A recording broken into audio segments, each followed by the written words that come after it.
Mi nombre es Alfonso Martínez Villegas, soy médico especialista en ginecología y obstetricia y en representación de la Delegación Estado de México Oriente del IMSS hablaremos sobre un tema muy importante que es la hemorragia en obstetricia. La hemorragia obstétrica es un problema grave de salud pública. Se define como la pérdida de sangre que puede presentarse durante todo el periodo grávido y puerperal.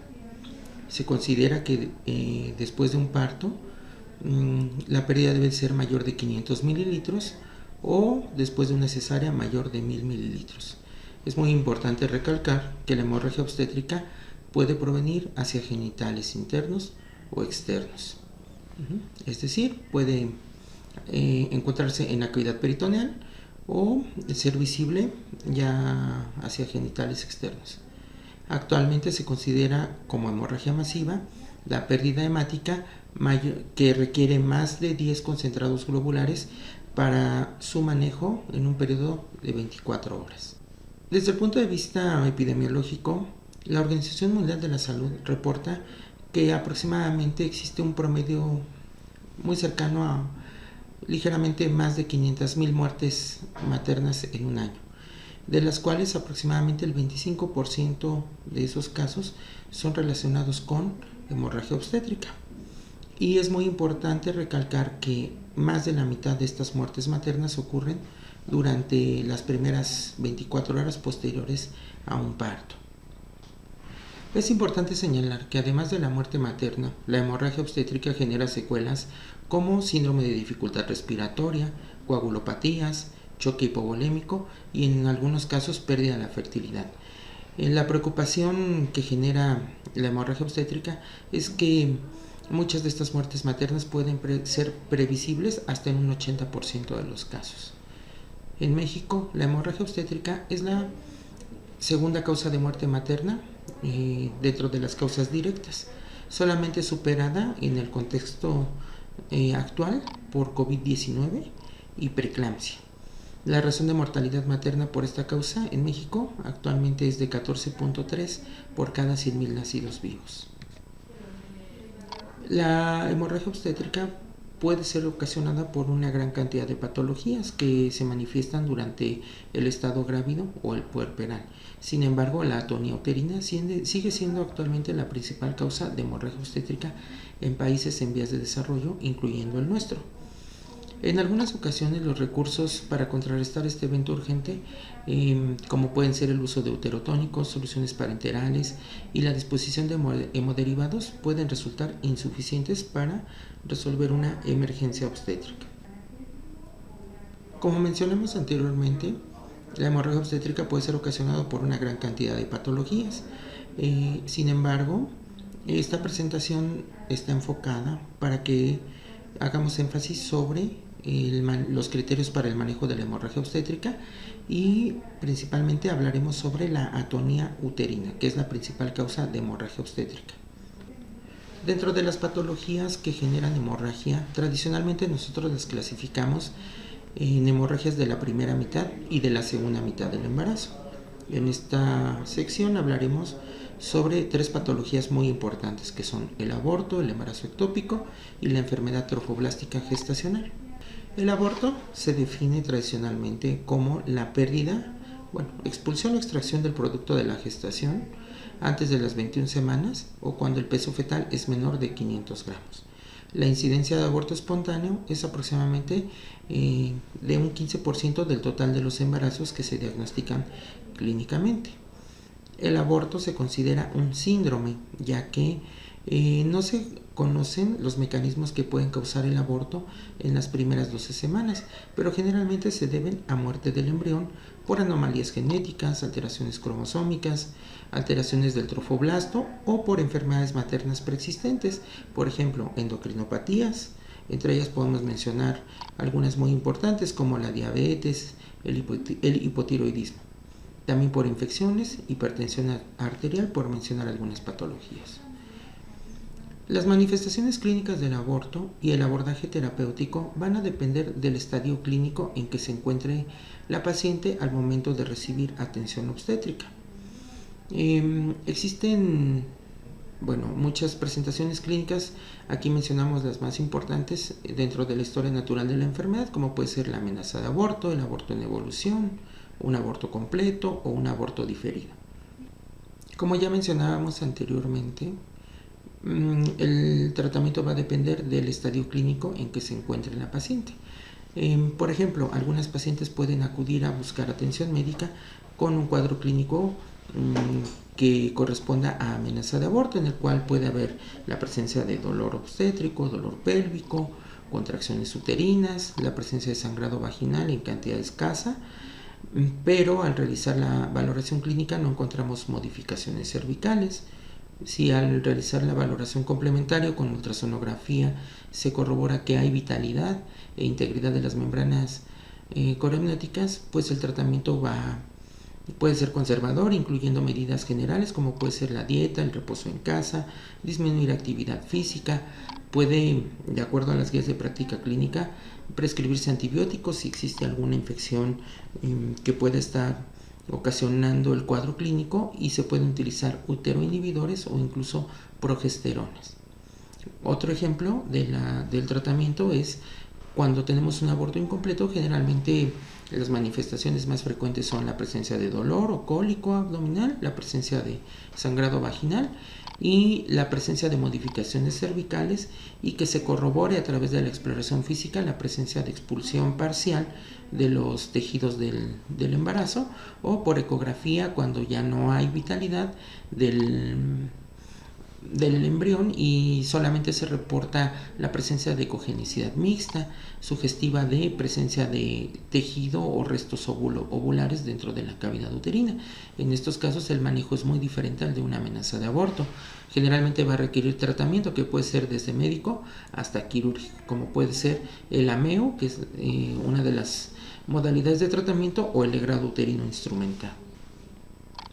El aborto séptico es un problema muy grave, ya que aparte de los datos de aborto se van a encontrar datos de respuesta inflamatoria sistémica, como puede ser la presencia de alteraciones de la termorregulación, temperatura aumentada como fiebre, hipotermia, taquicardia, taquipnea.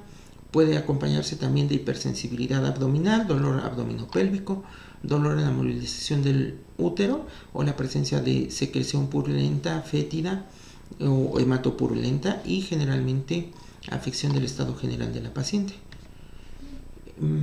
Generalmente el tratamiento del aborto, cuando la paciente presenta signos de alarma como palidez, diaforesis, taquicardia, alteraciones del estado de alerta o fiebre en caso de choque séptico, se debe de iniciar el tratamiento de manera urgente con la colocación de un acceso venoso, administración de soluciones cristaloides, y se debe de trasladar de manera inmediata a una unidad médica para la atención de la emergencia obstétrica. El tratamiento del aborto puede darse desde primer nivel de atención con medidas generales en casos de amenaza de aborto.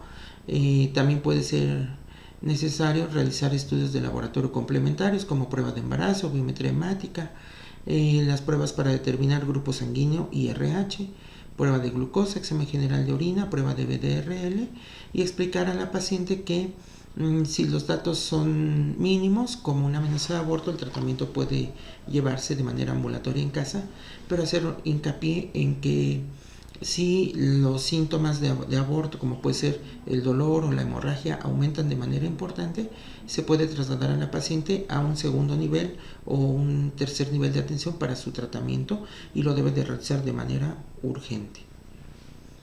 En caso de aborto diferido, que anteriormente era conocido como huevo muerto retenido, se puede dar tratamiento farmacológico.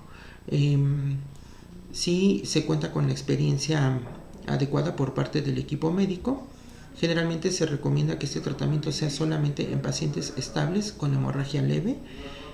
También se puede utilizar como alternativas la evacuación uterina por AMEU si se cuenta con el equipo y el personal está capacitado para realizar estos procedimientos, y también se recomienda el tratamiento médico solamente con misoprostol. El misoprostol, bueno, es muy importante explicarle a los pacientes que puede presentar efectos adversos, como puede ser la presencia de fiebre, evacuaciones diarreicas, Y es muy importante también explicarle que en algunos casos no se logra la evacuación completa de la cavidad. Es importante explicarle a los pacientes y que el equipo médico que va a realizar este tratamiento pues que esté bien capacitado en el uso del misoprostol. También es importante aclarar que si el equipo no cuenta con la suficiente experiencia para usar misoprostol, pues debe de referir a un segundo nivel de atención. También es muy importante hacer mención que el uso de misoprostol no se debe de realizar en todas las pacientes, se deben de descartar contraindicaciones para el uso de misoprostol, como puede ser la sospecha de embarazo ectópico, que la paciente sea alérgica a prostaglandinas, si la paciente se encuentra hemodinámicamente inestable o presenta datos de respuesta inflamatoria sistémica, como puede ser fiebre, taquicardia, hipertermia, que nos pueda hacer sospechar en un aborto séptico.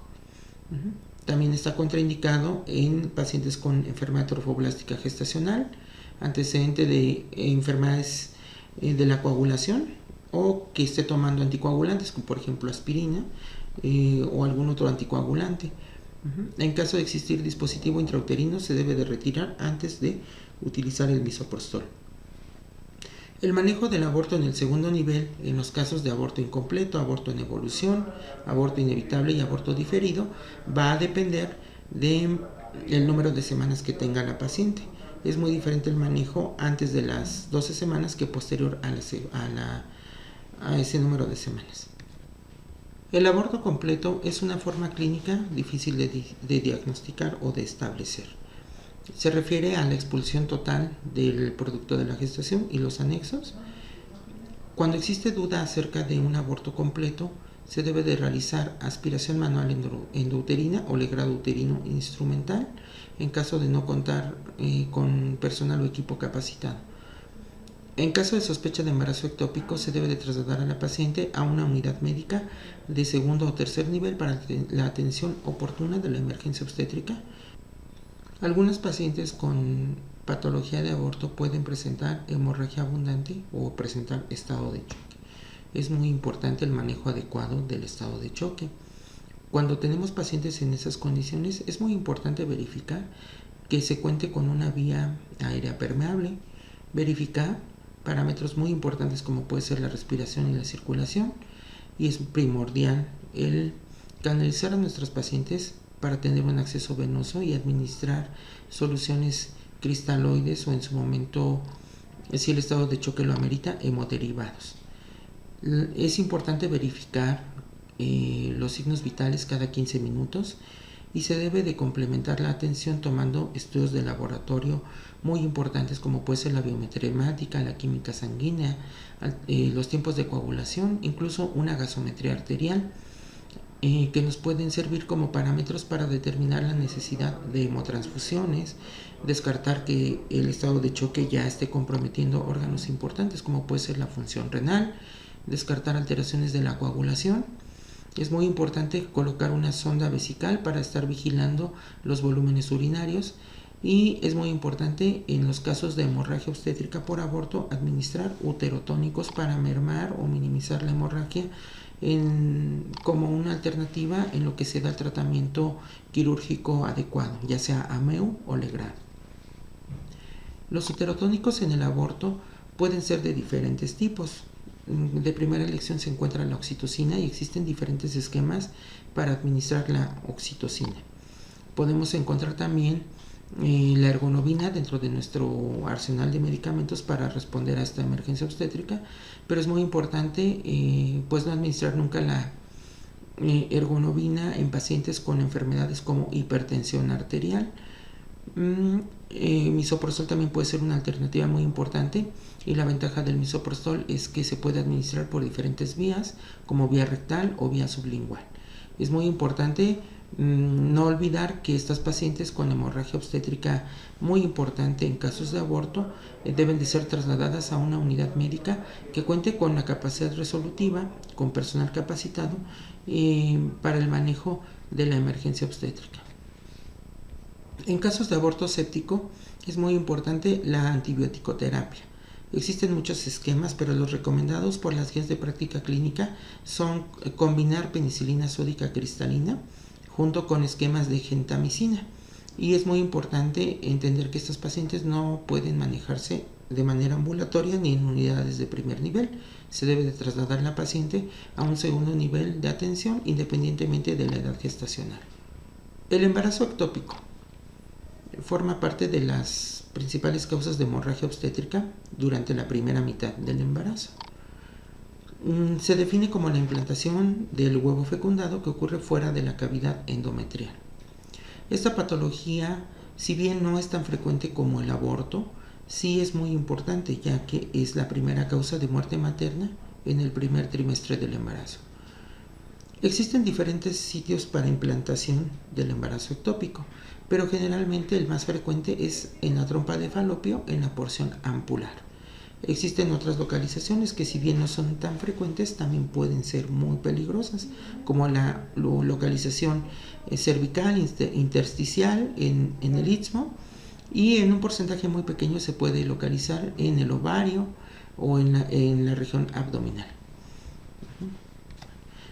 Dentro de los factores de riesgo para presentar embarazo ectópico, es muy importante considerar que en los últimos años los embarazos ectópicos se han incrementado en su incidencia, ya que hay una mayor cantidad de pacientes que inician su vida sexual activa a edades tempranas, y eso está relacionado con los factores de riesgo como enfermedad pélvica inflamatoria, infecciones de transmisión sexual. También las pacientes que tienen cirugías uterinas previas, como oclusión tubaria bilateral, que han tenido embarazo ectópico previo, que consumen tabaco, o aquellas pacientes que requieren de técnicas de reproducción asistida o la utilización del dispositivo intrauterino, especialmente la T de cobre, son factores de alto riesgo para presentar esta patología. El diagnóstico de un embarazo ectópico es muy difícil, ya que el espectro clínico de embarazo ectópico puede ser desde una paciente asintomática, en la que el hallazgo de embarazo ectópico sea solo un hallazgo de una ecografía, hasta pacientes que presentan estado de choque franco y tríada clásica, que es la presencia de alteraciones de la menstruación, alteraciones hemorrágicas y dolor abdominopélvico. Sin embargo, es muy importante mencionar esto, ya que en algunas ocasiones eso puede retrasar el diagnóstico, o puede que algunos médicos con poca experiencia tengan dentro de sus pacientes algunas mujeres que presentan dolor abdominal agudo y no incluyan dentro de la diferencial el embarazo ectópico, y eso puede retrasar el diagnóstico. También es muy importante recalcar que la tríada clásica, que es retraso menstrual, hemorragia vaginal, dolor abdominal, generalmente solamente está presente en el 50% de los casos, es decir, un porcentaje muy alto de las pacientes con embarazo ectópico no tienen esta tríada clásica y sin embargo están presentando esta patología. Dentro de los diagnósticos diferenciales, pues se deben de incluir todas las causas de síndrome doloroso abdominal agudo, como puede ser apendicitis, un quiste con torsión de ovario, una enfermedad pélvica inflamatoria, patologías como una enfermedad diverticular. ¿Sí? Pero en todas las mujeres en edad reproductiva que tienen abdomen agudo se debe de incluir siempre dentro de los diferenciales el embarazo ectópico. Y como mencionábamos, la tríada clásica pues solamente va a estar presente hasta en un 50% de los casos. La gravedad o los síntomas van a depender del estadio clínico que tenga la paciente, y como comentaba anteriormente, hay algunas chicas que pueden presentar solamente hallazgos ecográficos de embarazo ectópico, pero no van a presentar dolor, ya que a veces pueden llegar sin ruptura. Pero también podemos tener pacientes con sintomatología muy franca, como abdomen agudo, choque hipovolémico. Por eso es muy importante seguir las recomendaciones de las guías de práctica clínica, aparte de incluir en nuestros diferenciales el embarazo ectópico en todas las mujeres con abdomen agudo. Pues la piedra angular del diagnóstico siempre va a ser la ecografía transvaginal, que nos indique la presencia de una masa anexial o de un plastrón o de un embarazo ectópico organizado, y la cuantificación de gonadotropina coriónica humana en suero. El tratamiento del embarazo ectópico va a depender de las características clínicas de la paciente, los recursos con los que cuenta la institución para tratar el embarazo ectópico, pero también de la experiencia del equipo médico que le va a dar seguimiento. El tratamiento de embarazo ectópico generalmente nosotros lo clasificamos en dos variantes, que es el tratamiento médico y el tratamiento quirúrgico. Aquí cabe mencionar que un porcentaje muy alto de las pacientes que tienen embarazo ectópico en hospitales de segundo nivel de atención, generalmente el tratamiento médico no es posible, ya que en muchas ocasiones el metrotexato no está disponible y también en muchas ocasiones es muy difícil el seguimiento de las pacientes. No debemos de perder de vista que para que una paciente sea candidata a tratamiento médico, pues debe de estar hemodinámicamente estable, sin datos de taquicardia, hipotensión. Otro requisito es que ecográficamente el embarazo ectópico no se encuentre roto. Existen otros parámetros ultrasonográficos muy importantes para considerar que una paciente es candidata a tratamiento médico, como es que el ecoembrionario no tenga presencia de latido fetal. También el tamaño del saco gestacional debe de ser menor de 35 milímetros. No debe de haber datos de líquido libre o hemorragia en cavidad abdominal, y la cuantificación de la gonadotropina coriónica humana también es muy importante. La gonadotropina coriónica humana debe ser baja en sus niveles. Se recomienda menos de 20.000 miliunidades de fracción beta de gonadotropina coriónica humana. Bueno, es muy importante que estas pacientes se mantengan en vigilancia hospitalaria. No se recomienda el tratamiento ambulatorio. Es muy importante también realizar estudios de biometría hemática seriada para verificar que no vaya a estar presentando alteraciones plaquetarias, para hacer una vigilancia muy estricta de los niveles de hemoglobina, y es muy importante también realizar pruebas de función hepática. Si la paciente presenta alteraciones en las pruebas de función hepática, está contraindicado el uso de metrotexate. Bueno, dentro del tratamiento quirúrgico, que se puede considerar como el estándar de oro, existe la laparoscopía o laparotomía exploratoria. Aquí es muy importante mencionar que el embarazo ectópico, en la mayor parte de los casos en las unidades médicas de segundo y de tercer nivel, generalmente se considera una emergencia, y el estándar de oro es laparotomía exploratoria.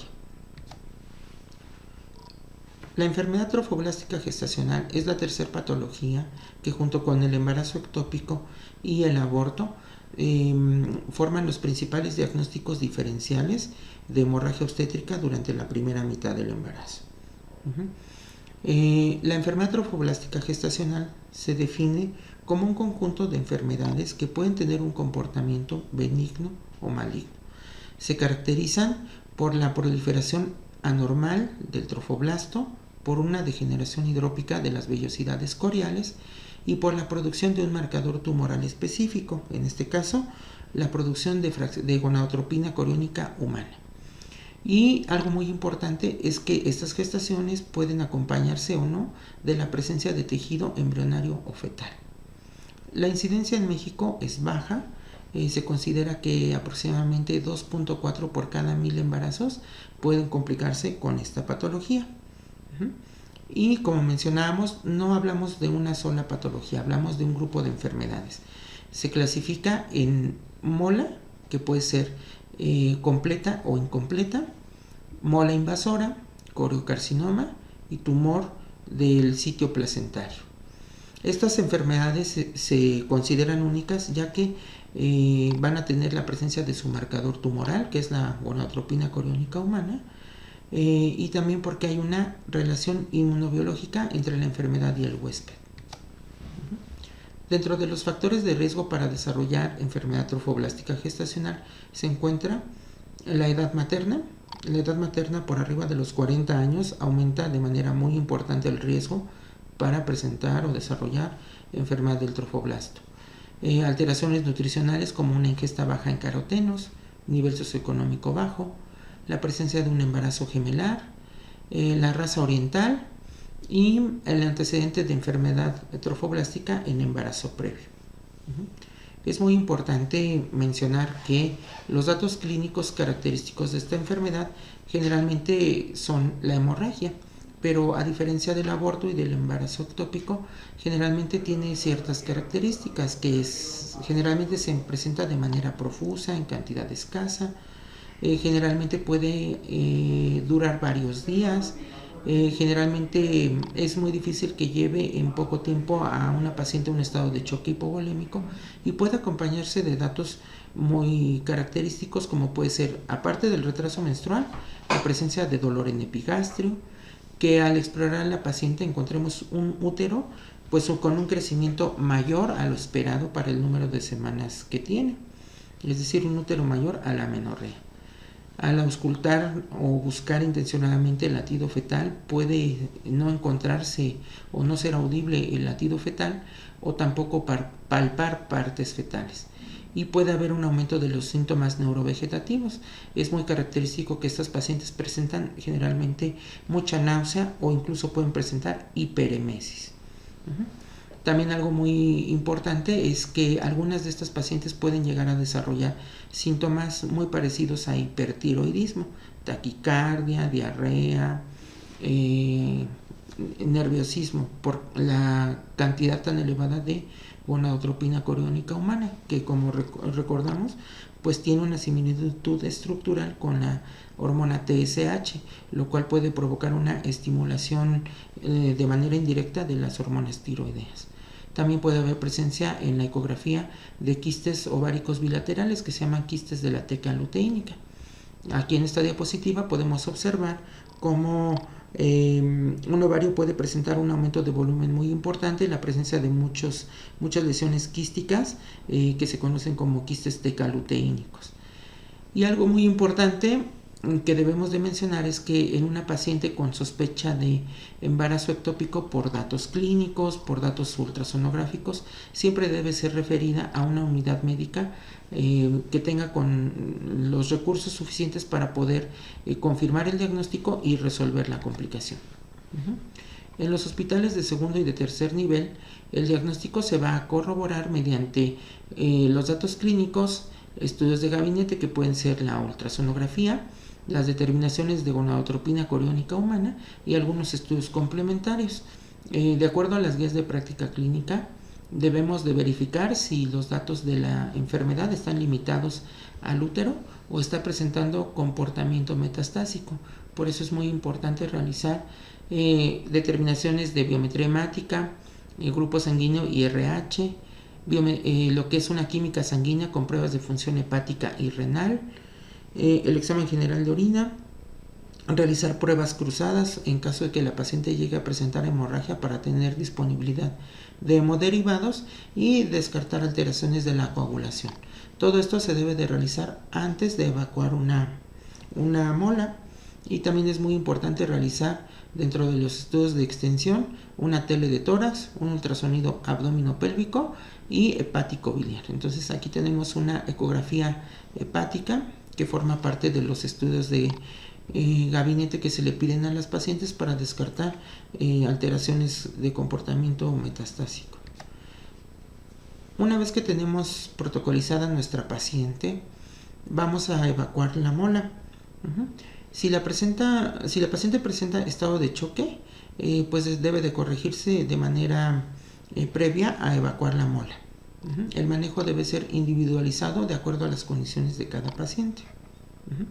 Dentro de las modalidades que tenemos para evacuar una mola, se debe de realizar preferentemente ameo. El legrado uterino instrumental se debe de considerar siempre como una segunda opción para el vaciamiento de la cavidad uterina. También debemos de considerar que el ameo se debe de realizar siempre y cuando se cuente con equipo adecuado para realizar esta técnica y que el personal que va a realizar la evacuación uterina esté adecuadamente capacitado para realizar esta técnica. Si por alguna causa no se cumplen con esas dos condiciones, una opción adecuada es el legrado uterino instrumental. El legrado uterino instrumental se considera una segunda opción de vaciamiento, ya que tiene un mayor riesgo de perforación uterina, que es una de las complicaciones que se pueden esperar al momento de evacuar una mola. Debemos de considerar que al momento de evacuar una mola, El útero, por estar muy distendido, tiene mayor riesgo de perforación y también tiene mayor riesgo de hemorragia. Por eso, al momento de evacuar una mola, se deben de utilizar uterotónicos. El de primera línea es la oxitocina. Un esquema recomendado es administrar en una solución cristaloide 20 unidades de oxitocina diluidos en 500 mililitros y administrar un goteo rápido para disminuir el riesgo de perforación uterina. Todos los tejidos que se obtienen de la evacuación de una mola deben de ser enviados a patología para confirmar el diagnóstico por histopatología. También debemos de considerar que en algunas pacientes, por ejemplo, pacientes que ya cumplieron su fertilidad, que ya no desean tener más hijos, que tienen mucho riesgo de complicaciones en caso de embarazos posteriores, por ejemplo, pacientes de edad avanzada, pacientes con enfermedades crónicas, se debe de considerar la histerectomía en bloque. En la actualidad no se recomienda en estas pacientes la inducción, conducción o maduración cervical. Es un error muy frecuente de la práctica médica que algunos médicos, cuando van a evacuar una mola, generalmente si encuentran el cuello ligeramente cerrado, administren prostaglandinas para madurar el cérvix. Debemos de considerar que las cánulas de AMEU pues están diseñadas para permeabilizar con mucha facilidad el cuello uterino, incluso en pacientes con un cuello ligeramente cerrado. Entonces, no se recomienda actualmente madurar el cuello uterino con prostaglandinas. Está contraindicada la histerotomía para evacuar una mola, ya que eso aumenta el riesgo de hemorragia, pero también incrementa el riesgo de diseminación de la enfermedad de forma metastásica. Bueno, es muy importante hacer hincapié sobre algo que se llama anticoncepción después de un evento obstétrico. La anticoncepción después de un evento obstétrico es una estrategia en la cual se debe de orientar a cada paciente de manera individualizada, de acuerdo a los criterios de elegibilidad de antibióticos, para que las pacientes puedan adoptar el mejor método anticonceptivo para evitar que se embarace durante los 12 meses siguientes a un evento obstétrico, llámese parto, llámese cesárea, llámese legrado. Queda contraindicada la colocación de dispositivo intrauterino en las pacientes que se evacúa una mola, ya que tienen un alto riesgo de perforación uterina. Bueno, en caso de que se descarte un embarazo molar y la paciente se encuentra asintomática, se enviará nuevamente a su primer nivel de atención para continuar su control prenatal. La enfermedad trofoblástica implica un seguimiento muy importante posterior a la evacuación. Bueno, de confirmarse malignidad en los estudios de histopatología, deberá remitirse a un servicio de oncología. La vigilancia clínica que nos puede indicar persistencia de la enfermedad trofoblástica es que haya una inadecuada evolución de la paciente, que el útero presente subinvolución uterina o que la hemorragia sea persistente. Los niveles de gonadotropina coriónica humana deben de vigilarse por lo menos durante un año y se considera un criterio de referencia a un tercer nivel cuando hay un incremento en los niveles o los niveles no presentan una disminución progresiva o negativización. Y es importante que esta vigilancia sea con estudios seriados durante todo un año. Es muy importante que la anticoncepción con hormonales orales combinados se oferte a estas pacientes hasta que haya normalización de los niveles de gonadotropina coriónica humana. Dentro de las causas de hemorragia de la segunda mitad del embarazo, tradicionalmente nosotros hablamos de 3 patologías muy importantes, que son la presencia de placenta previa, el desprendimiento prematuro de placenta normoinserta y la ruptura uterina. La placenta previa es una complicación obstétrica que se presenta cuando la implantación placentaria se realiza a nivel del segmento uterino y que en ocasiones puede cubrir la totalidad del orificio cervical interno, de tal modo que obstruye el paso del feto durante el trabajo de parto. Como todas las enfermedades, existen factores de riesgo para desarrollar placenta previa. Entre los más importantes se encuentran antecedente de cirugía uterina previa, llámese cesáreas, miomectomía, antecedente del legrado, la extracción manual de placenta, edad materna, tabaquismo, multiparidad, gestaciones múltiples o cuando la paciente requirió de tratamiento de técnicas de reproducción asistida. La placenta de inserción baja se clasifica en 4 grupos, dependiendo de la distancia o la relación que guardan con el orificio cervical interno. La placenta de inserción baja se caracteriza porque el borde placentario se encuentra en el segmento inferior a menos de 2 centímetros de distancia del orificio cervical interno. La placenta marginal se caracteriza porque el borde placentario alcanza los márgenes del orificio cervical. La placenta central parcial es cuando la placenta cubre el orificio cervical interno, cuando el cuello se encuentra cerrado, pero cuando hay una dilatación mayor o igual a 3 centímetros y solo cubre parcialmente el orificio cervical interno. Y se considera placenta central total, previa central total, cuando la placenta cubre la totalidad del orificio cervical interno, aún con dilatación avanzada. En esta imagen podemos observar una ecografía transvaginal con la presencia de una placenta que va a ocluir la totalidad del orificio cervical interno. Es una variante central total, y aquí hay una placenta previa marginal. Dentro de los auxiliares para el diagnóstico y gabinete, el estándar de oro es la ecografía. La manifestación clínica más frecuente de la placenta previa es el sangrado anormal durante la segunda mitad del embarazo. Una característica del sangrado es que la presencia de sangre es roja, fresca, de color brillante. La cantidad puede ser muy variable, pero generalmente se considera de moderada a abundante. Y la ecografía transvaginal siempre va a confirmarnos la sospecha. Generalmente es muy importante considerar las semanas para el diagnóstico. Entonces el diagnóstico se confirma en el segundo o tercer trimestre. En la ecografía transvaginal es muy importante visualizar correctamente todo el segmento inferior del útero, ¿vale? Anterior, posterior y lateral. Incluso hay que rechazar la presentación fetal para poder visualizar la relación que guarda la placenta con el orificio cervical. Se debe de aplicar Doppler de color para descartar la presencia de un hematoma marginal o vasos previos, localizar la inserción del cordón y, en caso de vejiga previamente llena, confirmar el diagnóstico de placenta previa tras que la paciente haya miccionado. Es importante mencionar que si la ecografía se realiza con la vejiga parcialmente llena, esto puede desplazar y modificar la visualización correcta de las estructuras placentarias. También es muy importante valorar signos de acretismo, especialmente en aquellas pacientes con antecedentes de cirugías uterinas previas, llámese legrado, miomectomía, pero principalmente cesárea.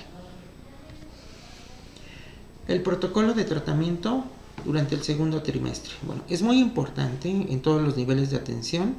En pacientes con hemorragia de la segunda mitad del embarazo y alta sospecha de placenta previa, evitar el tacto vaginal, eso está contraindicado. Realizar una especuloscopía en caso necesario para corroborar el origen del sangrado. Se pueden incluir dentro de las opciones terapéuticas la uteroinhibición y el uso de inductores de madurez pulmonar en aquellos embarazos que se encuentren entre las semanas 28 y 34. Se debe de utilizar hematínicos para prevenir anemia. Si las pacientes presentan niveles de hemoglobina menores de 10 gramos sobre decilitro, se puede considerar la transfusión sanguínea, pero debe de individualizarse cada caso dependiendo del estado de salud materna y de las repercusiones hemodinámicas que presente. Dentro de la vigilancia se puede realizar una vigilancia mayor que la de una paciente con un embarazo sin complicaciones. Esta vigilancia la debe de realizar un especialista en ginecología y obstetricia. Generalmente va a depender el espaciamiento entre una consulta y otra de acuerdo a la condición materna y el criterio del médico tratante, pero algo recomendable es realizar una valoración semanal y algo recomendable es realizar perfiles biofísicos cada semana.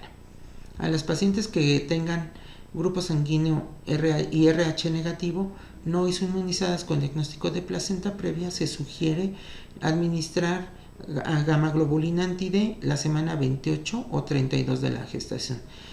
Esto es muy importante, ya que el factor de riesgo más importante para desarrollar la sensibilidad al sistema RH es la presencia de hemorragia feto-materna durante el periodo grávido. Entonces es importante prevenirlo.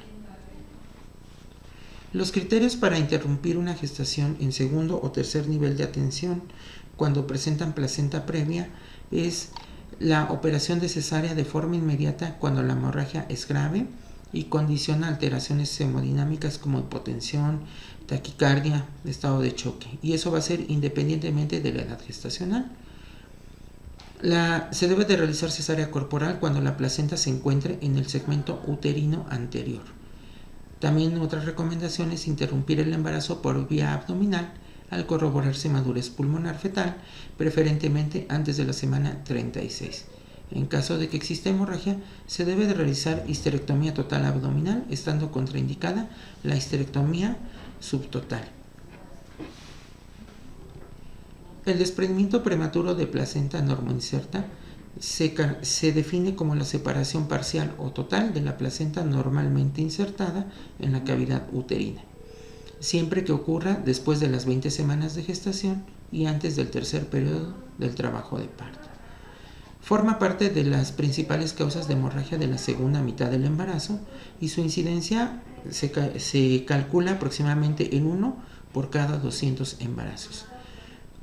Es muy importante esta patología ya que no solamente afecta a la salud materna, también es causante de un porcentaje muy alto de nacimientos prematuros y la mortalidad perinatal se reporta hasta en un 20 a 35% de los casos.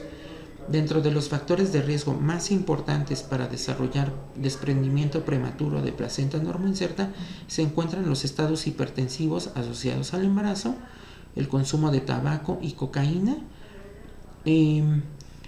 y esto es muy importante darles un adecuado tratamiento o prevenirlos para disminuir el riesgo de que las pacientes durante sus embarazos desarrollen o puedan presentar desprendimiento prematuro de placenta normoinserta. Las manifestaciones clínicas de sospecha de desprendimiento prematuro de placenta normoinserta pueden ser la presencia de sangrado vaginal. A diferencia de una placenta previa, el sangrado en los casos de desprendimiento prematuro de placenta normoinserta generalmente es de un color rojo oscuro o vinoso, a diferencia del que ocurre en la placenta previa, que generalmente es un sangrado fresco, rojo, brillante. Pero no debemos de perder de vista que algunas pacientes pueden presentar sangrado oculto.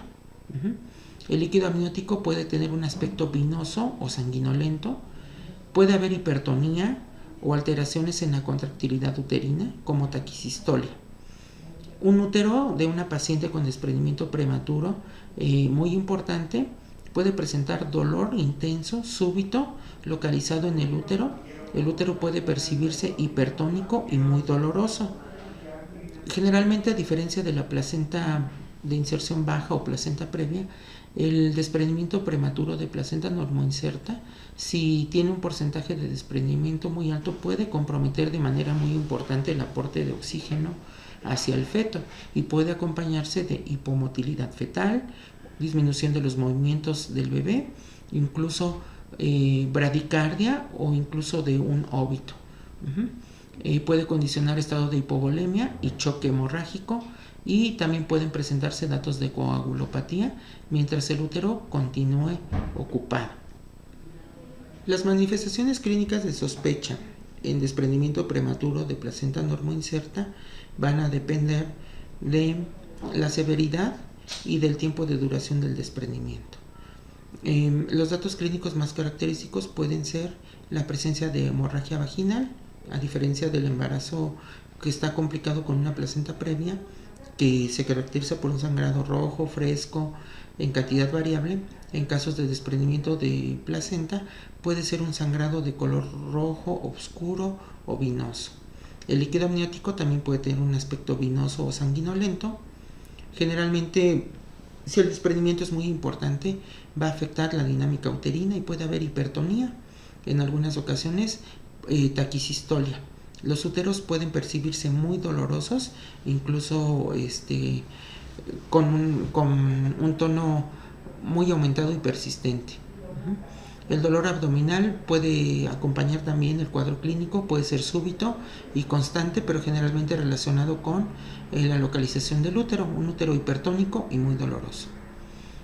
Cuando el desprendimiento es muy importante, se puede comprometer de manera muy importante el aporte de oxígeno al feto y puede haber datos sospechosos o sugestivos de sufrimiento fetal, como puede ser disminución de los movimientos fetales, que al auscultar la frecuencia cardíaca fetal haya presencia de bradicardia. En algunos casos, cuando el desprendimiento es muy importante, puede ocasionar incluso un óbito. Entonces puede haber ausencia de los movimientos del latido fetal, pérdida de la actitud fetal. Generalmente, si la pérdida de sangre es muy importante, puede generar datos de hipovolemia y choque hemorrágico. Vamos a poder encontrar a veces pacientes que están taquicárdicas, hipotensas, con palidez generalizada. Y en los casos más severos puede haber también coagulopatía secundaria al consumo de factores de la coagulación mientras el útero se encuentre ocupado. La literatura menciona que hasta el 50% de los casos de desprendimiento ocurren en el transcurso del trabajo de parto y la otra mitad ocurre antes de que se presente el trabajo de parto. El tratamiento va a depender del nivel de atención que nos encontremos y obviamente de algunos factores como son las condiciones maternas o fetales. En el primer nivel de atención se considera que el desprendimiento prematuro es una emergencia obstétrica tanto para el feto y para la madre. La terminación del embarazo debe ser casi inmediata. El diagnóstico es esencialmente clínico. Ya habíamos mencionado, puede incluir la presencia de hemorragia, hipertonía, alteraciones fetales. El riesgo de sufrimiento fetal y muerte fetal se presenta por la interrupción de la circulación materno-fetal y aún con un feto muerto, la interrupción del embarazo puede ser urgente por el riesgo de provocar un útero de Cuvelier, que es una infiltración hemática del miometrio, atonía uterina y coagulación intravascular diseminada. Toda paciente con diagnóstico de sospecha de desprendimiento prematuro de placenta normoinserta debe ser trasladada a la brevedad posible y con los medios disponibles a un segundo o tercer nivel de atención con los siguientes requisitos: mantener vías aéreas permeables, asegurar un adecuado aporte de oxígeno a la paciente, instalar vías periféricas para administrar líquidos para reponer las pérdidas que está ocasionando la hemorragia, trasladar a la paciente en una posición de decúbito lateral izquierdo para mejorar el aporte de oxígeno al feto, valorar incluso el uso de uteroinhibidores. Se recomienda el uso de una sonda Foley para estar vigilando parámetros urinarios y toma de signos vitales cada 15 minutos. Generalmente estas patologías se van a resolver en hospitales de atención secundaria o terciaria. Existen muy pocos casos en los que la interrupción del embarazo se pueda postergar o esperar a que presente trabajo de parto. Generalmente casi todos terminan en intervención quirúrgica cesárea inmediatamente después de que la paciente está estabilizada del compromiso hemodinámico.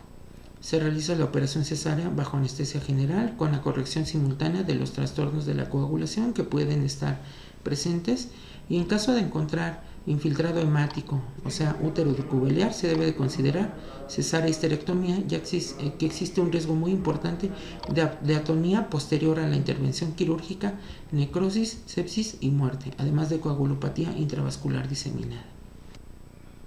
Ya hablamos anteriormente sobre las tres principales causas de hemorragia durante la primera mitad del embarazo y sobre patologías de hemorragia durante la segunda mitad del embarazo.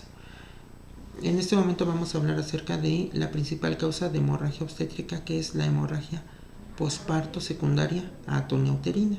Sin embargo, también es muy importante mencionar que existen otras patologías como la retención de tejido placentario, los traumatismos del canal de parto y las alteraciones de la coagulación como causas de hemorragia en el periodo puerperal. Dentro de la hemorragia posparto se considera que actualmente mueren en promedio 800 mujeres a nivel mundial cada día por causas relacionadas con el embarazo y el parto. Es muy delicado mencionar que la mayor parte de estas muertes, es decir, casi el 99% de estos fallecimientos ocurren en países en vías de desarrollo y la mayor parte en zonas rurales.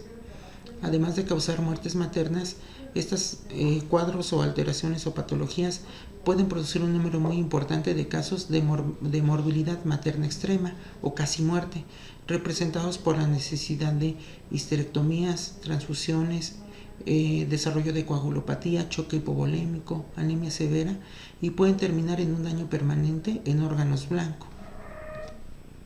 La hemorragia posparto es muy difícil de definir, ya que no existe un consenso acerca de cómo se puede definir. Sin embargo, en la actualidad, las recomendaciones internacionales nos indican que se puede considerar como una hemorragia posparto a cualquier cantidad de pérdida hemática que presente una paciente capaz de ocasionar o desarrollar signos de inestabilidad hemodinámica, como puede ser la presencia de palidez generalizada, alteraciones del estado neurológico, hipotensión o taquicardia. Algunos organismos, como el Colegio Americano de Obstetras y Ginecólogos, también definen la hemorragia posparto como una pérdida hemática mayor de 500 mililitros después de un parto vaginal o mayor a 1000 mililitros después de una intervención cesárea. Algunas otras recomendaciones mencionan que la hemorragia posparto se puede definir como una pérdida de 10% del hematocrito basal de la paciente, y también se puede considerar como una hemorragia masiva cuando una paciente requiere la reposición de 10 o más paquetes globulares para su manejo en un término de 24 horas. Dentro de las definiciones que podemos encontrar de hemorragia posparto también se menciona que es cuando después de un parto vaginal una paciente pierde más de 500 mililitros en las primeras 24 horas, y se considera grave cuando la pérdida después de un parto es mayor de 1 litro en las primeras 24 horas. La clasificación de la hemorragia posparto se puede hacer dependiendo del tiempo de evolución en el que se presente la hemorragia. Se considera que es temprana cuando ocurre en las primeras 24 horas después del evento obstétrico, y tardía cuando ocurre después del primer día y hasta las 12 semanas después del evento obstétrico. Dentro de las clasificaciones, aparte de la clasificación temporal, encontramos una clasificación causal, y ahí mencionamos el sitio donde se está originando la hemorragia. Podemos clasificarlas a grosso modo en dos grupos muy importantes, que son causa uterina y causa extrauterina. Dentro de la causa uterina, la más frecuente y la que explica la mayor parte de los casos de hemorragia es la atonía uterina, pero puede haber otras patologías como puede ser la inversión uterina, la retención de tejidos o restos placentarios, el acretismo placentario, y dentro de las causas extrauterinas podemos encontrar todas aquellas que afectan el canal de parto, como pueden ser laceraciones o desgarros, ya sea vaginales, perineales o del cuello uterino, o trastornos de la coagulación. Cuando hablamos de hemorragia posparto, nosotros utilizamos una mnemotecnia, y generalmente esa mnemotecnia la utilizamos mucho cuando tenemos que formar médicos, llámense médicos internos de pregrado, residentes, o en el adiestramiento de los estudiantes de medicina. Entonces, nosotros siempre es más fácil acordarnos de 4 cosas muy importantes, que son las 4 T. T se refiere a tono. Por eso aquí mencionamos en la diapositiva atonía uterina. Entonces, generalmente tenemos que ir de lo más frecuente a lo más raro. De estas 4 causas, la más frecuente es el tono, por eso lo ponemos en el primer lugar. Entonces, siempre que después de atender un parto o de atender una cesárea tenemos pérdida sanguínea muy importante, lo primero que tenemos que verificar es la presencia de tono. Si nosotros encontramos que el tono está presente, que está respondiendo bien al tratamiento con uterotónicos, tenemos que descartar otras patologías. Después de un parto es muy importante descartar que haya retención de tejido placentario. Si una vez que descartamos retención de tejido placentario y tenemos un adecuado tono uterino, tenemos que descartar la tercera T, que se refiere al traumatismo. Y al hablar de traumatismo podemos hablar de desgarros del canal de parto que afecten el cuello uterino, la vagina o el perineo. Y si una vez que hicimos toda esta ruta diagnóstica nosotros seguimos presentando paciente con sangrado Importante, tenemos que pensar en alteraciones de la coagulación. Entonces, siempre que tengamos una hemorragia después de un evento o de un parto, es importante utilizar la mnemotecnia de las 4T: tono, tejido, trauma y trombina. La atonía uterina, o la alteración del tono, que es la primera de las 4T de la mnemotecnia, es la causa más frecuente de hemorragia obstétrica y es la causa más frecuente de hemorragia posparto. Por eso vamos a hacer mucho hincapié en el manejo de la hemorragia posparto.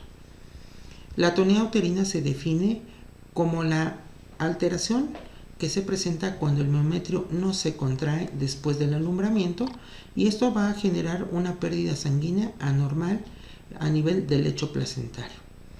La alteración puede ser parcial o total de la capacidad contráctil del miometrio posterior al alumbramiento. Generalmente va a representar hasta el 80 o 90% de los casos de hemorragia posparto. Como todas las patologías que hemos mencionado anteriormente, la atonía uterina tiene factores de riesgo. Es muy importante que el médico que se encarga de atender a las pacientes obstétricas siempre esté un paso adelante y que sea muy cuidadoso en pacientes con factores de alto riesgo. Las pacientes que presentan factores de alto riesgo son aquellas pacientes, por ejemplo, con alteraciones de la dinámica del parto, aquellas pacientes que presentan un parto con una evolución lenta, dilatación y progresión lenta, es decir, un parto prolongado. También las pacientes que están presentando una dinámica acelerada, por ejemplo, parto precipitado, pacientes multíparas. Es muy importante también mencionar dentro de los factores de riesgo el uso inadecuado de oxitocina, y aquí hay que tener mucho cuidado porque a veces hay pacientes que presentan trabajo de parto espontáneo, actividad uterina regular, y a veces se hace un mal uso de la oxitocina por querer adelantar el parto, por querer acelerar un proceso que puede evolucionar de manera espontánea. Entonces, esto es muy delicado, ya que en ocasiones cuando revisamos casos de hemorragia obstétrica encontramos que hay pacientes que no tienen factores de riesgo, llegan a las salas de labor, tienen trabajo de parto y se les pone como si fuera receta de cocina, así, oxitocina, aunque no esté indicada. Pacientes con macrosomía fetal, cuando hay una sobredistensión uterina, al igual que ocurre con la macrosomía fetal, la presencia de polidramios, los embarazos múltiples, son úteros que generalmente van a estar muy distendidos, y eso va a aumentar el riesgo de que al momento del alumbramiento pues les cueste mucho trabajo involucionarse, contraerse de una manera adecuada. El mal empleo de la anestesia, el uso de se puede decir uteroinhibidores, por ejemplo el sulfato de magnesio en casos de preeclampsia o amenaza de parto pretérmino, por sus propiedades farmacológicas de ser un calcio antagonista. Y también aquellas pacientes que en embarazos previos tuvieron antecedente de hemorragia posterior al parto. Pacientes con patologías agregadas que afecten la estructura uterina, como miomatosis uterina, en caso de coriamnionitis, y cuando presentan ayuno prolongado. Bueno, entonces, en general, algunas pacientes pueden desarrollar la atonía posparto aún sin presentar factores de riesgo. Entonces, como cualquier paciente puede presentar la atonía, nosotros debemos de ser muy cuidadosos en el momento de la atención del tercer periodo del trabajo de parto. La hemorragia posterior al parto se considera como la causa líder de mortalidad materna a nivel mundial, tanto en países desarrollados como en vías de desarrollo. Y para el manejo del tercer periodo del trabajo de parto existe una recomendación que es de la Organización Mundial de la Salud. Entonces, existe evidencia científica suficiente que demuestra que el manejo activo del alumbramiento, es decir, del tercer periodo del trabajo de parto, es muy útil para prevenir la hemorragia posparto causada por atonía uterina. El manejo activo del tercer periodo de parto consiste en una serie de intervenciones diseñadas para facilitar el desprendimiento fisiológico de la placenta mediante las contracciones uterinas, y con esto evitar la hemorragia secundaria a hipotonía o atonía uterina. Bueno, ¿en qué consiste el manejo activo del tercer periodo del trabajo de parto? Consiste en administrar uterotónicos durante el tercer periodo del trabajo de parto. Ujú. Yo recuerdo que durante mi formación, antes de ser especialista, me causaba mucha curiosidad porque cuando el bebé iba a nacer, a veces le decían al médico, a la enfermera, ya van a nacer el bebé, cierran la oxitocina. Y entonces se daba la expulsión del producto, se daba el alumbramiento y hasta que salía la placenta entonces empezaban a administrar los uterotónicos. Pero estamos hablando de hace 20 años. En la actualidad es muy común que en las salas de atención de partos, cuando se da el alumbramiento, o bueno, la expulsión del producto, desde que va sacando la cabecita o el hombro, se recomienda administrar uterotónicos, como puede ser 10 unidades de oxitocina intramusculares, la administración de ergonovina intramuscular, en pacientes que no tengan hipertensión, obviamente, o se puede utilizar incluso misoprostol o carbetocina. Entonces no debemos de esperarnos a que ya se dé el alumbramiento para iniciar el uso de uterotónicos. Si ya se dio la expulsión de la cabecita del bebé, del hombro, se pueden empezar a administrar los uterotónicos. Aunque también es muy importante mencionar que el de primera elección es la oxitocina. Si no contamos con oxitocina, entonces podemos utilizar cualquier otro uterotónico de segunda línea como la ergonovina, el misoprostol o la carbetocina. Dentro del segundo componente del manejo activo del tercer periodo del trabajo de parto, se refiere al corte tardío del cordón. El corte debe de realizarse a los 30 segundos o hasta el cese de los latidos, obviamente si las condiciones del neonato lo permiten. Bueno, también un error muy grave es que una vez que se corta el cordón, se traccione de manera muy brusca o muy enérgica el cordón umbilical, ya que eso puede ocasionar una complicación muy grave que se llama inversión uterina. Entonces, uno de los componentes del manejo activo del tercer periodo del trabajo de parto es la tracción suave y sostenida del cordón umbilical y el masaje del fondo uterino a nivel del superior, de la región que está superior a la sínfisis del pubis. Debe ser un masaje firme. Bueno, entonces los componentes del manejo activo del tercer periodo del trabajo de parto es la utilización de uterotónicos, es el pinzamiento tardío del cordón umbilical, siempre y cuando las condiciones fetales lo permitan. El tercero es una tracción suave y sostenida del cordón umbilical.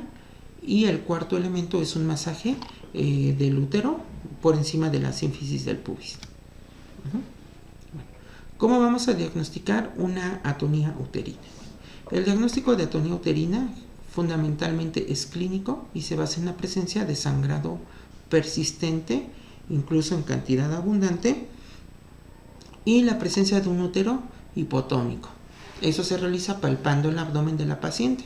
Generalmente después de un trabajo de parto, cuando se logra un adecuado tono uterino, es muy fácil percibir una estructura redondita, muy firme, muy durita, y se llama globo de seguridad de Pinard. Pero si nosotros al terminar de atender el parto, que ya se dio el alumbramiento, observamos que hay un sangrado vaginal muy importante, observamos que ese sangrado proviene de la cavidad uterina y encontramos que el uterito se percibe muy laxo en su tono, podemos decir que hay una atonía uterina. Es muy importante que las personas que atiendan los partos estén capacitados para realizar una evaluación adecuada del canal de parto, y que el sitio donde se atiendan los partos cuenten con material o instrumental quirúrgico para descartar que exista una retención de restos placentarios, ruptura uterina, desgarros del canal del parto. ¿Qué es lo que tenemos que hacer ante una hemorragia obstétrica secundaria a atonía uterina? Bueno, si nosotros encontramos datos de hipotonía uterina, sangrado importante, vamos a iniciar el tratamiento farmacológico. El tratamiento farmacológico se debe de iniciar cuando, a pesar de haber realizado nosotros nuestro manejo activo, continúa presentando la paciente sangrado, tono disminuido, y se deben de realizar las siguientes acciones. Primero, administrar medicamentos uterotónicos. En la siguiente diapositiva vamos a presentar un esquema simplificado de cómo utilizar diferentes uterotónicos y cuáles son de primera elección. Es muy importante contar con vías o accesos vasculares para administrar soluciones cristaloides o incluso hemoderivados en caso necesario. Es muy importante realizar un masaje uterino bimanual y bueno, el acceso para los soluciones que vamos a utilizar para reanimar a nuestra paciente. Y algo que no mencionamos en la diapositiva, pero que es muy importante, es tomar en cuenta algunos parámetros, que es la monitorización continua de signos vitales. Es recomendable que en las pacientes mantengamos cifras de TA sistólicas por arriba de 90, que el llenado capilar sea menor de 5 segundos, que calculemos un índice de choque también en nuestras pacientes y que tengamos presencia de pulso radial. Esos son algunos datos indirectos que son muy importantes y que nos pueden indicar que estamos haciendo un manejo adecuado de las soluciones cristaloides y coloides o de los hemoderivados si los llega a requerir nuestra paciente. Bueno, en cuanto al tratamiento farmacológico, bueno, es muy importante utilizar uterotónicos. El de primera línea es la oxitocina. La oxitocina se puede administrar en dosis iniciales hasta 40 unidades diluidas en 1 litro de solución cristaloide. Generalmente se recomienda que la infusión sea rápida en un acceso venoso, hasta 10 a 20 mililitros por minuto, y en muchas ocasiones las pacientes van a responder muy bien al manejo con estas soluciones de oxitocina, y se pueden mantener como dosis de mantenimiento también entre 20 a 40 unidades en 1 litro de solución cristaloide para 6 a 8 horas. La ergonovina, en caso de no contar con oxitocina o de no tener una adecuada respuesta con oxitocina, se recomienda un manejo escalonado. Escalonado quiere decir usar de primera línea. Si no hay una adecuada respuesta, se puede utilizar ergonovina de segunda línea, aunque en el cuadro y las recomendaciones de organizaciones como la Organización Panamericana de la Salud mencionan que se puede utilizar de manera intravenosa. No es tan recomendable. Se debe de no utilizar en pacientes con estados hipertensivos asociados al embarazo o hipertensas crónicas. La vía de administración de primera línea es intramuscular y se pueden utilizar dosis de intervalo cada 2 a 4 horas, pero con no rebasar más de 2 gramos en 24 horas. La carbetocina se puede utilizar como una dosis en bolo de 100 microgramos que se administra por vía intravenosa. Generalmente el intervalo es dosis única, pero puede requerir dosis de mantenimiento con algún otro uterotónico, por ejemplo, oxitocina.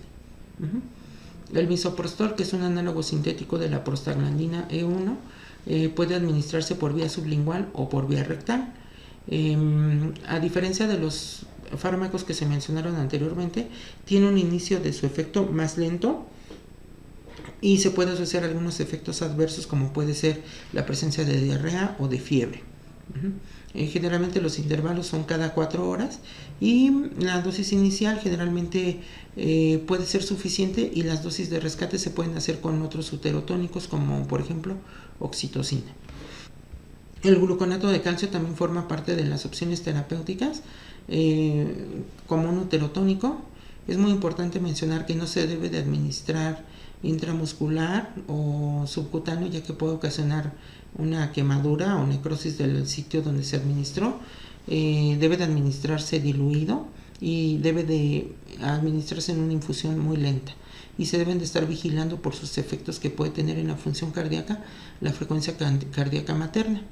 Y una vez que administramos gluconato de calcio, se puede continuar con soluciones con oxitocina para mantenimiento.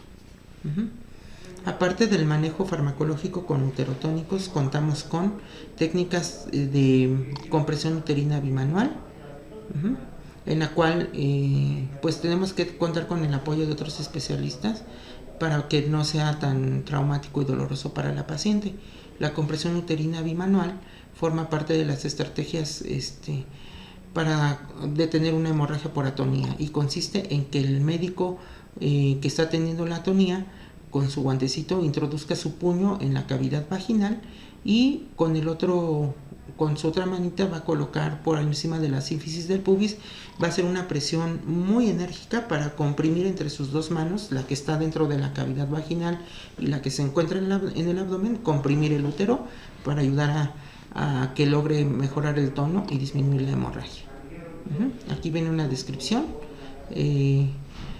Entonces, esta presión ejercida sobre el útero hipotónico ayuda a su contracción, además de que el masaje enérgico debe de realizarse de manera simultánea.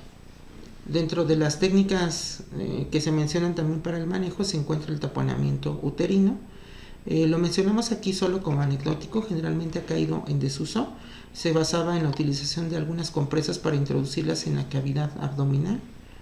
En la actualidad se puede utilizar como un recurso de emergencia en caso de que la hemorragia se presente en una unidad médica primaria, para poder darle tiempo a la paciente para trasladarla a una unidad donde se pueda atender de manera correcta la emergencia, en una unidad de segundo nivel o tercer nivel. Por eso aquí mencionamos que nos da un tiempo que puede ser hasta de 1 a 2 horas para estabilizar a la paciente y referirla a un hospital con la infraestructura y el equipo adecuado para resolver esa urgencia. Ha caído en desuso. En la actualidad lo que se utiliza más que el taponamiento con compresas es la utilización de balones hidrostáticos, como puede ser el famosísimo balón de Bakri. Existen reportes en la literatura y en estudios que pueden ayudar a disminuir el sangrado hasta en un 75 a 98% de las pacientes, ¿sale? Entre los dispositivos de balones hemostáticos, el más comercial disponible es el balón de Bakri. La experiencia con el balón de Bakri es que hay buenos resultados con la aplicación del empaquetamiento con la sonda, y en algunos países con bajos recursos se puede improvisar e incluso hacer un balón de Bakri con preservativos y sondas, que se llama un balón artesanal, y tienen buenos resultados para detener la hemorragia. El mecanismo de acción del taponamiento con balones intrauterinos es que invierten, al colocar el baloncito dentro de la cavidad uterina, el efecto mecánico que produce es una inversión del gradiente de presión desde el interior al exterior de la pared uterina, al superar la presión arterial sistémica y prevenir el sangrado continuo. Otro mecanismo que también se menciona como el que le permite tener un efecto para disminuir la hemorragia es la presión hidrostática del balón sobre las arterias uterinas. Aquí podemos observar un balón de Bakri dentro de la cavidad uterina. Estos baloncitos se van a inflar y van a tener también una área de salida a través de la cual se va a poder estar cuantificando la pérdida hemática que se puede tener como residual, y eso es un parámetro para decidir también si el balón de Bakri está siendo suficientemente adecuado o efectivo para detener la hemorragia por atonía. Ahora bien, un porcentaje muy pequeño de las pacientes no van a responder a los tratamientos conservadores, que van a ser la utilización de uterotónicos, la compresión uterina, por mencionar algún ejemplo, o la utilización de empaquetamientos o de sondas intrauterinas como es el balón de Bakri. Y cuando eso sucede, tenemos que pasar a procedimientos de mayor complejidad, que son técnicas quirúrgicas. Las técnicas quirúrgicas van a depender del estado de la paciente, del deseo de conservar la fertilidad, de la experiencia del equipo que esté manejando a la paciente. Dentro de las técnicas menos invasivas, pero quirúrgicas, encontramos una técnica que se llama desarterialización uterina. La desarterialización uterina, existen diferentes técnicas. De las más frecuentemente mencionadas en la literatura se encuentra la triple ligadura de Cyrulnikov, por mencionar un ejemplo. Aquí en México hay algunos autores, por ejemplo, en hospitales muy grandes como el Centro Médico Nacional de la Raza utilizan técnicas, por ejemplo, la de Correa, que también es una técnica muy parecida a la de Cyrulnikov, y consiste en inhibir el aporte de sangre, cortando la circulación a nivel de la arteria tubovárica, las ramas ascendentes, como es la que se encuentra en el ligamento redondo, que son las arterias de Samson, y las arterias descendentes de la arteria uterina. Entonces, generalmente la ligadura o la desarterialización uterina se realiza en 3 niveles. Entonces, y tiene que ver con la circulación uterina. Entonces, el útero va a tener un aporte muy importante de la arteria uterina. Entonces, la ligadura baja se realiza más o menos a nivel del segmento uterino, en esta zona. También se tiene que cortar la circulación de las ramas que vienen de la arteria ovárica, entonces se ligan más o menos a este nivel, y se debe de ligar también a nivel de ligamento redondo. Si a pesar de realizar la desarterialización uterina no se logra un control de la hemorragia y se desea conservar la fertilidad de la paciente, se pueden utilizar otras técnicas quirúrgicas que se llaman suturas compresivas del útero. La más frecuente y la más famosa es la sutura que se llama sutura de Belinch. Esta técnica está orientada, como ya mencionábamos, a conservar el útero, y en casos de hemorragia por atonía uterina que no responde a tratamiento farmacológico o mecánico. El procedimiento consiste en realizar ligaduras o suturas compresivas sobre el cuerpo del útero. Generan una presión de las fibras uterinas, favorecen la contracción uterina en pacientes con atonía uterina. Las desventajas de esta técnica son la necesidad de realizar una histerotomía segmentaria, y que en algunas ocasiones el material adecuado para realizar la técnica no está disponible en algunos centros hospitalarios, o que el médico no esté familiarizado con la técnica. Entonces aquí podemos observar una representación esquemática de la sutura compresiva de Belinch. Se hace una histerotomía en la parte baja, aquí se diseca.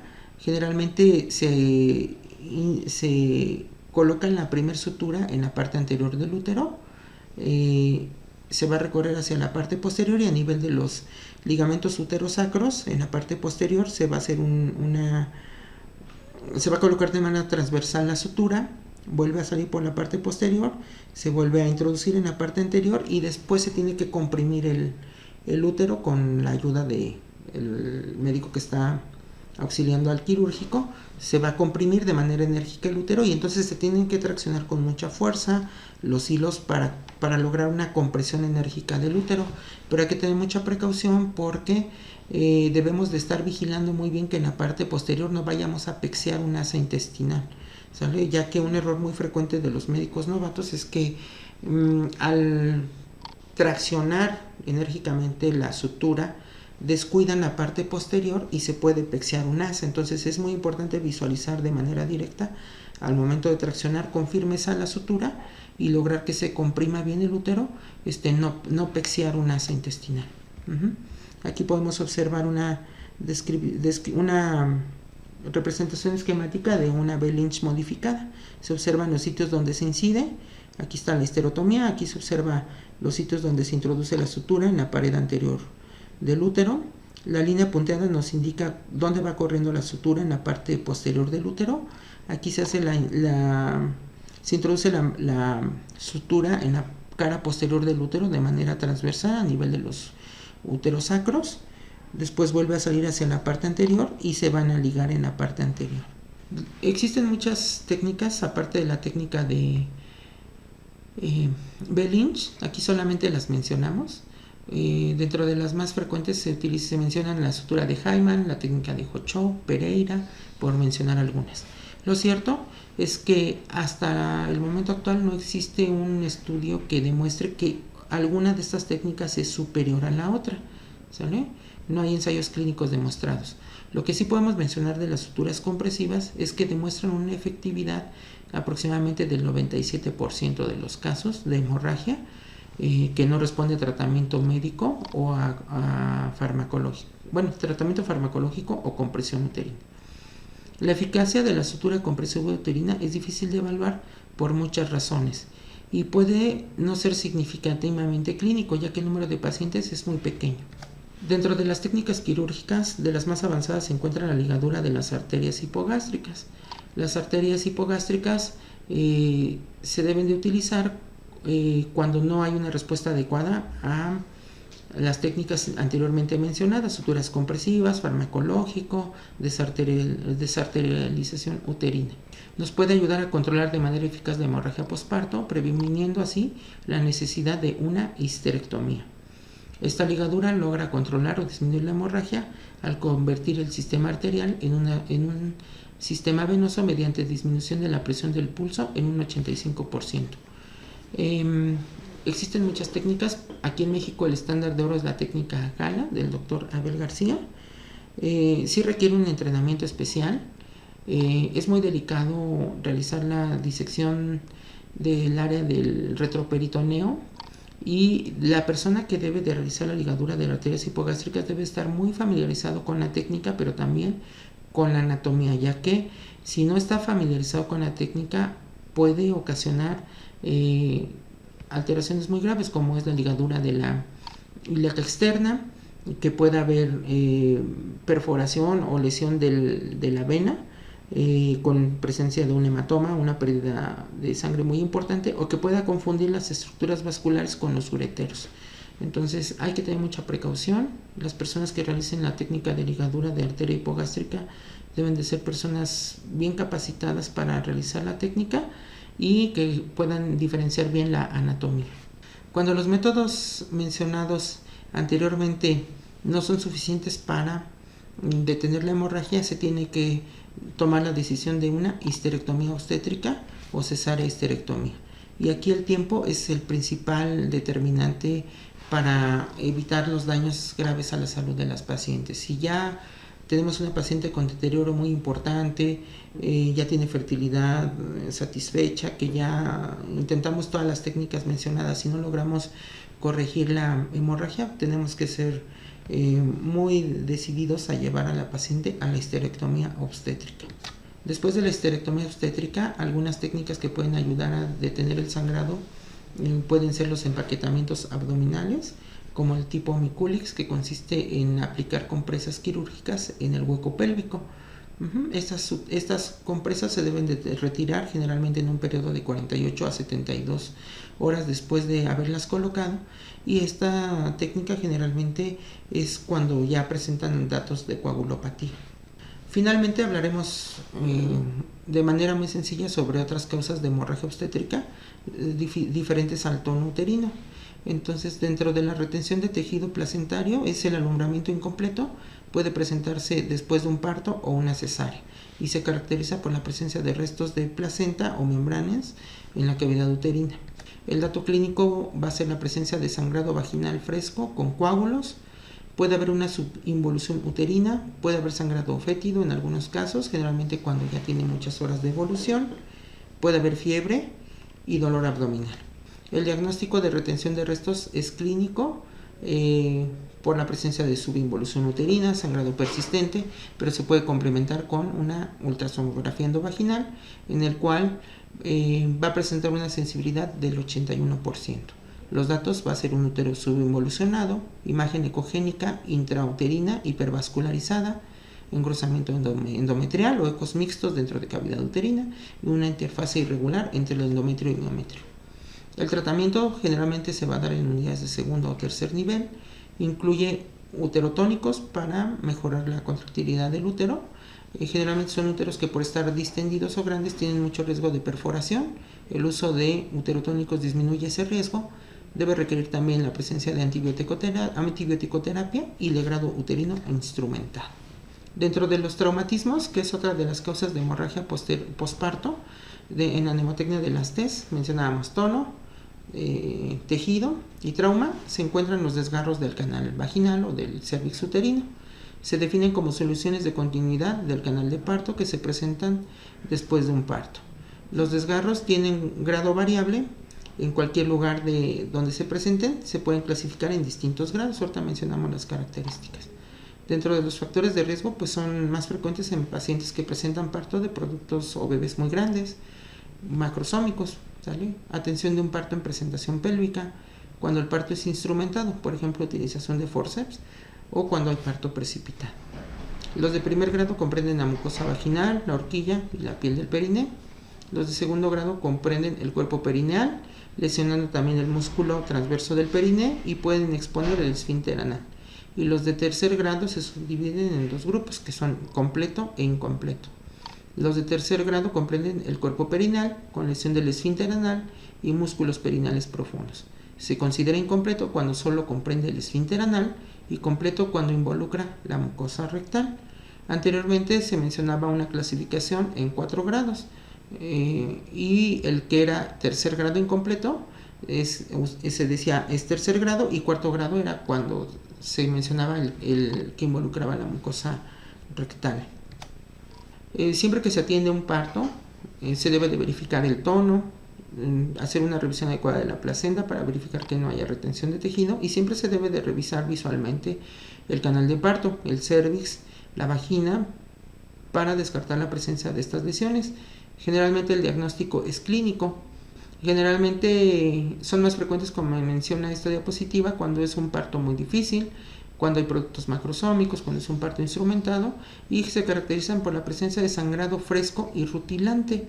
Se inspecciona directamente el canal de parto y puede haber una revisión instrumentada con colocación de valvas, con el apoyo de un ayudante, visualizar de manera directa el cérvix uterino y el canal vaginal.